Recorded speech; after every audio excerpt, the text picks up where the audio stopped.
Welcome to the Sephirah Center of Shamanism. My name is Luke, experienced practitioner and mentor of the shamanic and occult sciences. On this channel, we break down all things relating to the ancient shamanic and occult technologies, bringing them into balance with the modern psychology and deep psyche. Today, we're going to be talking about a very important subject, and that is mental illness and psychosis within the spiritual communities, particularly the shamanic and occult communities. I can't stress enough how important this subject is to talk about and understand, particularly for those who are wanting to get into these practices in depth. So if this is something that interests you, then definitely stay tuned.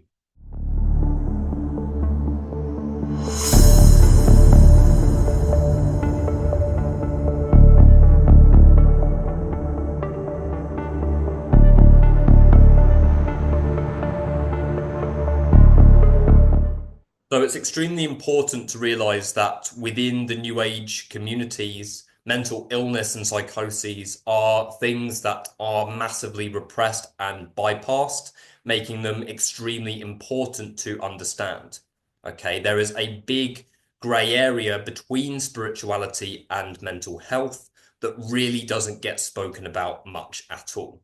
Okay, and we need to understand these two polarities and how they are massively intertwined in order to really understand how mental illness plays out within spiritual communities, particularly the other esoteric practices such as shamanism and the occult, that are literally practices that are designed to open up dormant aspects of the self. If somebody is going into these practices without realizing what they're getting themselves in for, then it can be a dangerous road that can lead to re-traumatization.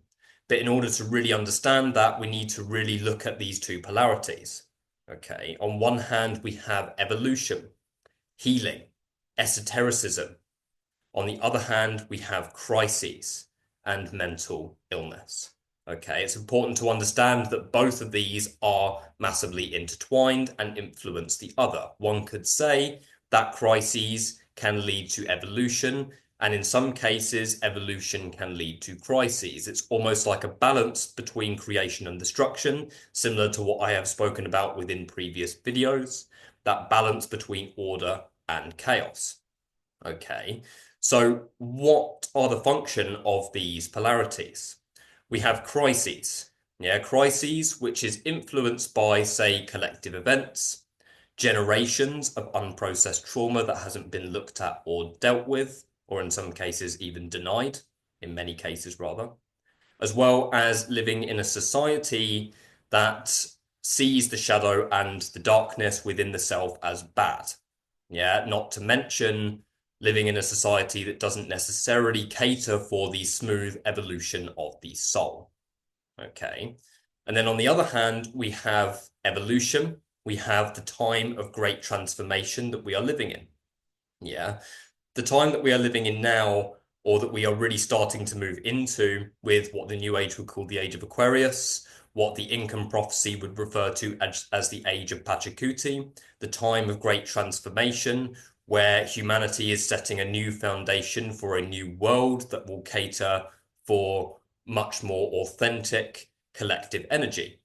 Okay, so we are living in that time of great transformation now. We are literally at the beginning of it.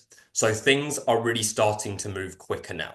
Yeah, a lot of the ancient knowledge, practices, and modalities are becoming more and more available. You can very easily find practices and initiatory systems that previously would have either been kept completely secret or very much repressed within indigenous communities. You could just find it very quickly and easily on the internet.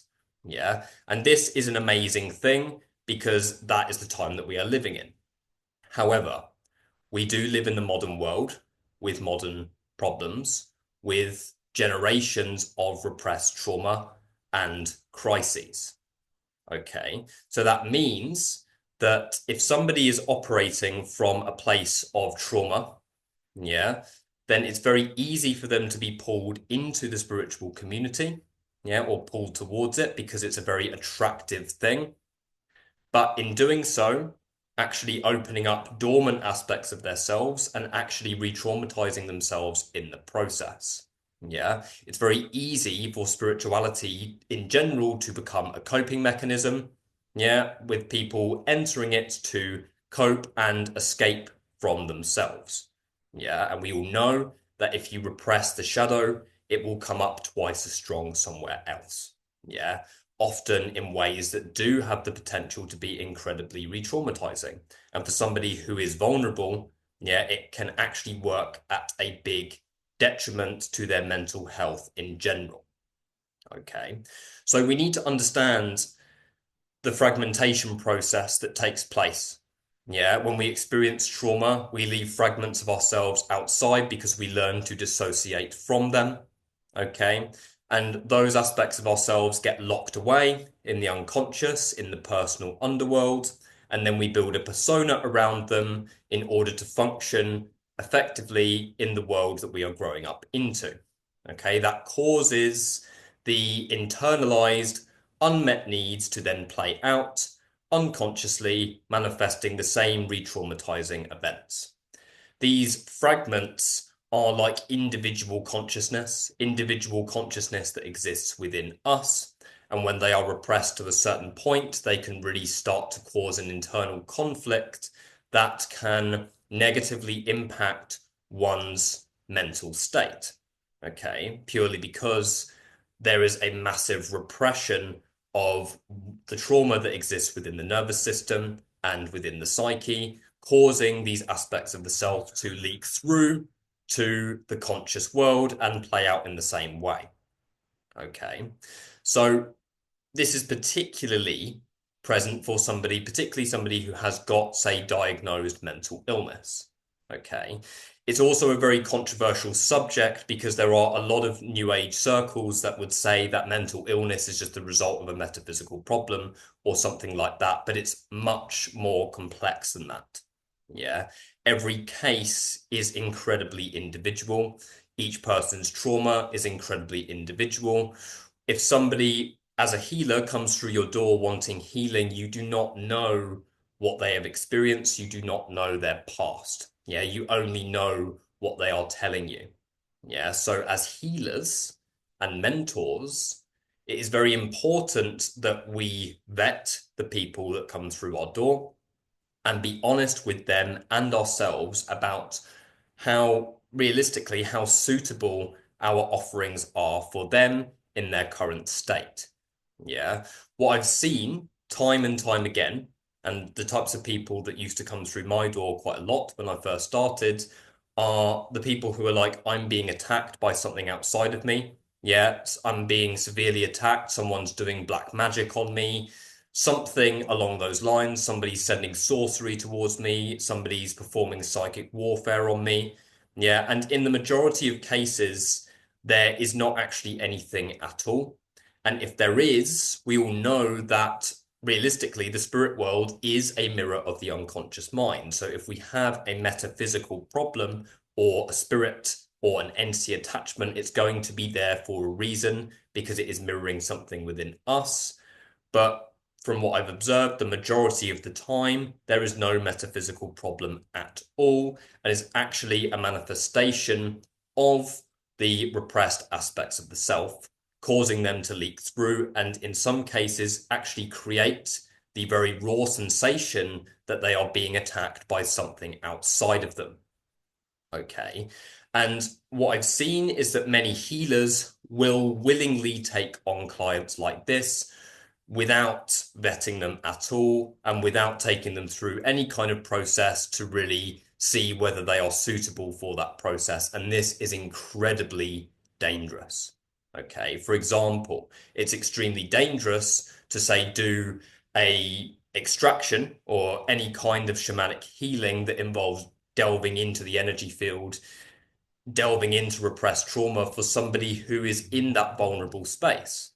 Yeah, it's an extremely irresponsible thing to do because these are people that are already highly vulnerable. And then you're going in and you're removing things from their energy field, which is going to make them more vulnerable. Yeah. I've seen people who are extremely grounded go through a very big shamanic clearing process. Yeah. Or have even come for a single session with me and have literally uprooted even the most grounded of people. Yeah, let alone somebody who is extremely vulnerable. Yeah. So a lot of healers, particularly in the light worker community, will willingly take on people who are realistically not suitable for that energetic modality. Yeah, and in doing so, they will get re-traumatized. Within the New Age shamanic communities, I've also heard many, many stories of what people would call themselves shamans end up taking people on, saying, I will get rid of this entity for you. And then they're not able to get rid of the entity because there is actually no entity there because it's within the person's head. And then they're like, oh, okay, I can't deal with this. And then, okay, I'm not dealing with this. Okay, you can go to someone else. Yeah. And what they've just done is that they've just taken this person's power away unconsciously because of their own need to be in service. Yeah. And this is incredibly dangerous as well. Yeah. And it plays out so often. And it creates the type of client that comes through your door and says, I have been to many healers, many shamans, and nobody has been able to help me. And then they end up creating a story around being this anomaly in the world that nobody can help because all of these healers have not been honest with this person and said that they realistically they need mental health support. Yeah. I am aware of the fact that unfortunately we do live in a world where mental health support is not always easy to come by. This doesn't mean that people working within these professions are not doing an amazing job. They are, but we do live in a world where it is not easy to get this adequate support. Okay. Therefore, somebody in that state becomes aware of spirituality, yeah, or reads on Wikipedia that, oh, a shaman is supposed to remove evil spirits. I have evil spirits, yeah. Then they are going to go into spirituality from the perspective of trying to treat themselves, and in doing so, become more re-traumatized because they're going to be engaging in practices that they don't realize are actually designed to bring them into closer alignment with their emotions and is actually going to start to bring more emotions up in the process. Okay. So, speaking to any healers here or aspiring healers, we need to be honest with our clients and ourselves. Yeah, it is not safe to take on somebody who is in a severe dissociative psychotic state. Yeah, it's extremely irresponsible. Yeah, and realistically, these are people that need grounding before any type of deep trauma work or esoteric practice is to be carried out. Okay, that's extremely important. Yeah, and particularly for those who are operating from a place of martyrhood or for those who are empathic, sometimes the best way to be in service is to actually say no. Yeah, because it's much worse if you take on somebody who is in a psychotic state, take their money, take their power away by saying, I will heal you. Yeah, and then you're not able to do anything. Yeah, this can also lead healers into extremely sticky situations. Yeah, where they're like, I will take on this person, I will help them, I will help them find their power, I will help to heal them. And that means that, okay, somebody who is in this extremely vulnerable space is then going to see, oh, there's a scapegoat. Yeah, there's somebody who I can unconsciously project my power into, and they are going to help me. In other words, it's their fault if they are not able to help me. Yeah, and for many healers, that can lead them into extremely sticky situations. Yeah, where not only are they not being honest with themselves, not only are they re-traumatizing their clients, but they are also getting severely vampirized in the process as well. Okay. Another area that this is extremely common in is the occult community. Okay. With many people seeking out ritual work. Yeah. Seeking out spirits. Yeah. Or I need to learn how to work with these spirits so that I can protect myself from all of the things that are outside of me. I need to approach the occult to have power so that I can have power to stop bad things from happening to me or stop things from attacking me. Little do we know that the occult practices, particularly the darker aspects of the occult, are literally designed to uproot your repressed trauma. Occult means hidden. It's the exploration of the hidden aspects of the cosmos and the self. Yeah. So then these types of people start working with extremely powerful spirits and then completely re-traumatizing themselves in the process because they're bringing up more repressed traumas, creating more internal conflict, and ultimately bringing up so much that they are not within the space within themselves to be able to process and handle. Yeah, that can happen for somebody who is extremely grounded, for somebody who hasn't got any mental health conditions at all, could go into the occult practices not knowing what they're doing, start invoking spirits, then all of a sudden they have all of these repressed aspects of themselves coming to the surface. Yeah, and that can uproot even the most grounded of people. Yeah. So with that in mind, picture somebody who is severely mentally ill going into those practices. Yeah. It's going to play out in a way that is not helpful at all. Yeah. And is actually going to leave them worse off than they were before. Okay. Now, this doesn't have to be only relevant for those who have diagnosed mental illnesses or are experiencing psychoses. Yeah, spirituality in general also becomes the main projection point for many people who simply do not want to look at their trauma at all. Okay. And then they go into certain practices as a way to escape and as a way to cope. Yeah. Prime examples in the New Age communities, many people wanting to ascend to the higher planes of existence, wanting to escape the physical experience because they've experienced lots of trauma. Yeah. This is also extremely common as well. Yeah. It's important to understand that the avoidance of the shadow is a worldwide epidemic at this point. Yeah. And particularly within the New Age, yeah, there is big avoidance, yeah, of what lies within the self. Yeah, and particularly those who are going to start to engage what you could call the darker aspects of spirituality. Yeah, the darker earth energies. Yeah, such as the deeper shamanic practices.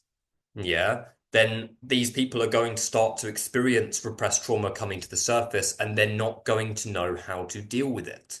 Yeah, because they're not going to know what they're getting themselves into, and this is what can create scapegoating and delusion in that respect. Again, creating the situation that something outside of me is trying to take me down, something outside of me is trying to hurt me. Yeah, let alone somebody who is extremely vulnerable and is experiencing psychosis, all of a sudden goes into these practices, starts having all of their delusions completely validated. So then they believe that they actually are being attacked. Yeah. And then it results in further re-traumatization. Yeah. So these are extremely sensitive subjects. And we need to understand the different types of people that are going to be attracted into these practices. Yeah. I would love to say that the deeper practices, such as shamanism and the occult, are for everybody, but they're not. Yeah, somebody needs to be within the right space within themselves to be able to receive what these practices are genuinely here for. And that is the evolution of the soul, that is the integration of trauma, the integration of the inner child, and things like that. Yeah. Somebody goes into it operating from a place of trauma. They're trying to get rid of their trauma unconsciously, but in doing so, they're engaging in practices that are literally designed to uproot their trauma. Yeah.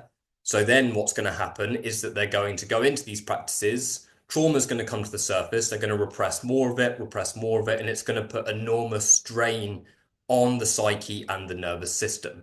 And once again, is incredibly re-traumatizing. Yeah. So it's important to understand that these practices are going to pull in people who are highly vulnerable.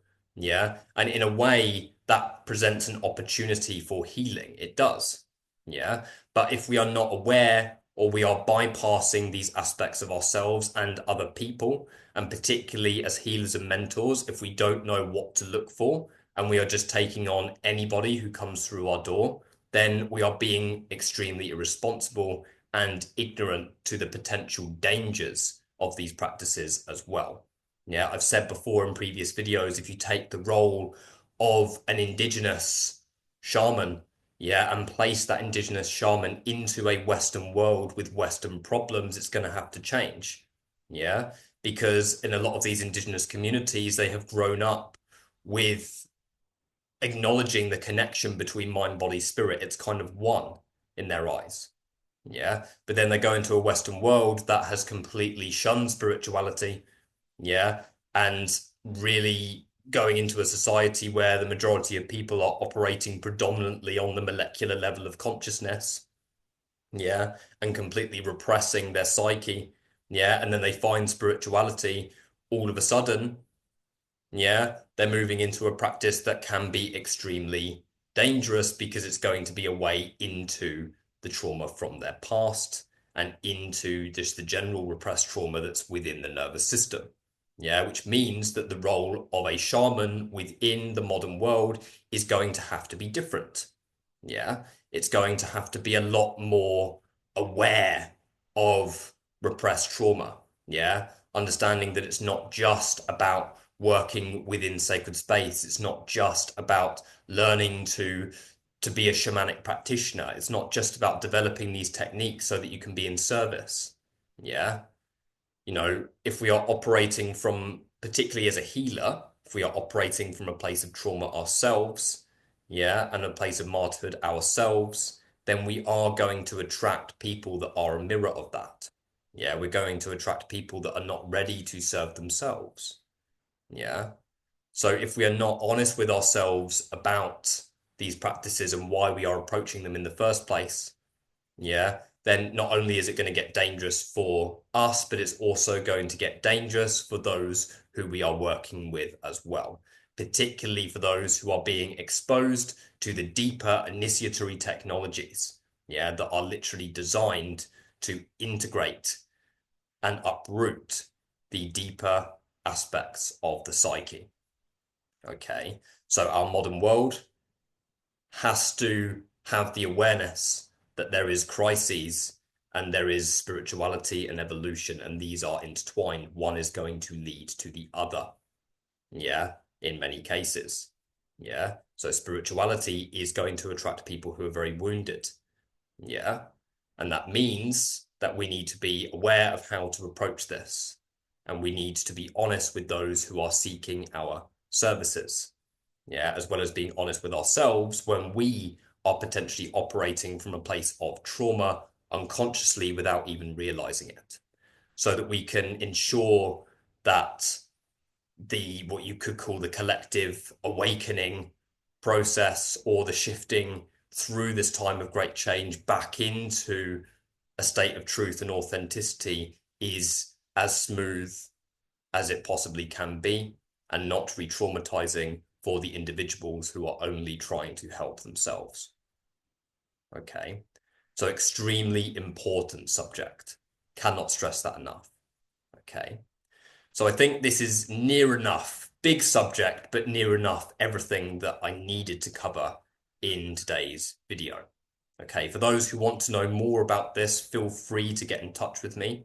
As I've mentioned before, I have many different healing and mentoring processes that are designed for people who are potentially a little bit further along in their evolutionary path, who are ready to really delve deep into their trauma and their shadow, to really integrate the deeper aspects of themselves, to really retrieve their power and connect to their inner child. Okay, I also have a very powerful membership program that will guide you through the safe utilization of these esoteric practices in association with trauma. Okay, but that's all we're going to speak about for today. If this video was helpful to you, then definitely hit like and subscribe, and I will see you in the next video.